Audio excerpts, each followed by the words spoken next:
గోదావరిఖని పట్టణంలోని ఓసీపీ-5 ప్రభావిత 33వ డివిజన్లో అనేక సమస్యలతో ప్రజలు మరియు కార్మిక కుటుంబాలు సతమతమవుతున్నాయని, డివిజన్లోని ప్రజలకు సరైన రోడ్లు, అండర్గ్రౌండ్ డ్రైనేజీలు లేక ప్రజలు, కార్మిక కుటుంబాలు తీవ్రంగా ఇబ్బంది పడుతున్నారని స్థానిక 33వ డివిజన్ నాయకులు, సామాజిక కార్యకర్త మద్దెల దినేష్ పేర్కొన్నారు.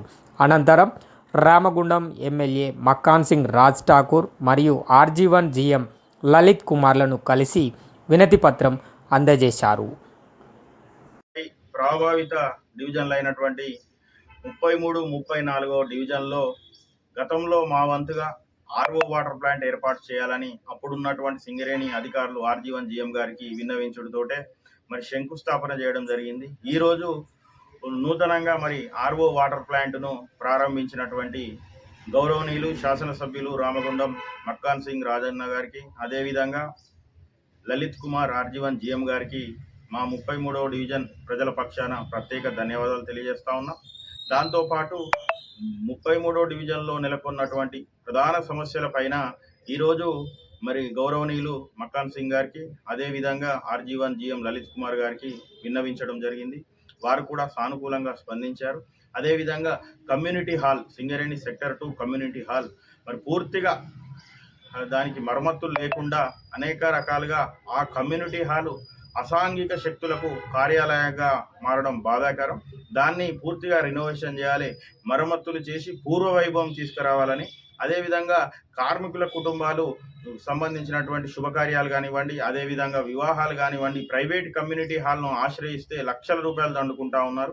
ఇదే సింగరేణి కమ్యూనిటీ హాల్లో శుభకార్యాలకు మరి సింగరేణి జీఎం కార్యాలయంలో ఎంతో కొంత కడితే మెయింటెనెన్స్ కింద కొంత డబ్బులు తీసుకొని మిగతావి ఇచ్చే పరిస్థితి ఉంది. కావున ఆ పూర్వవైభవం కమ్యూనిటీ హాల్ సెక్టర్ 2 తీసుకురావాలి. అదేవిధంగా దాని ముందున్నటువంటి ఖాళీ స్థలాన్ని యుద్ధ ప్రాతిపాదికన మరి కార్మికుల సౌకర్యాల కోసం, కార్మికుల కుటుంబాల సౌకర్యార్థం కోసం పార్కును ఏర్పాటు చేయాలని, అదేవిధంగా అందులో ఒక ఓపెన్ జిమ్ ఏర్పాటు చేసే విధంగా, ఎందుకంటే కార్మికులు కానీ, కార్మికుల కుటుంబాల భార్యలు కానీ, వారికి సంబంధించినటువంటి వారు ఈ కలుషితమైనటువంటి వాతావరణంలో పూర్తిగా ఇబ్బందులు, బీపీ, షుగర్ దానికి సంబంధించి అనేక రకాలుగా హార్ట్ స్ట్రోక్ వచ్చిన వాళ్ళు, హార్ట్ పేషెంట్స్ వాళ్ళు చాలామంది అనారోగ్యాలకు గురవుతూ ఉన్నారు. వారి కోసం పార్క్ ఏర్పాటు చేస్తే కొంచెం వాకింగ్ ట్రాక్ అవన్నీ ఏర్పాటు చేయాలని దగ్గరుండి మరి శాసనసభ్యులు రాజన్న గారికి, లలిత్ కుమార్ సార్ గారికి కూడా చూపించడం జరిగింది. ఖచ్చితంగా ఏర్పాటు చేస్తామన్నారు. అదేవిధంగా సింగరేణి క్వార్టర్ల మధ్యలో కానీ, వెనకాల కానీ, ముందు కానీ కూడా పూర్తిగా ఎప్పుడో కొన్ని సంవత్సరాల కింద వేసినటువంటి రోడ్లు పూర్తిగా చెడిపోయినాయి. వాటిని కూడా ఏర్పాటు చేయాలి. అదేవిధంగా డివిజన్లో మరొక 20 సోలార్ లైట్లు ఇవ్వాలని కూడా మేము విజ్ఞప్తి చేశాం. అదేవిధంగా మరొక 2 బోరింగులు కూడా ఇవ్వాలని మేము వారిని విన్నవించడం జరిగింది.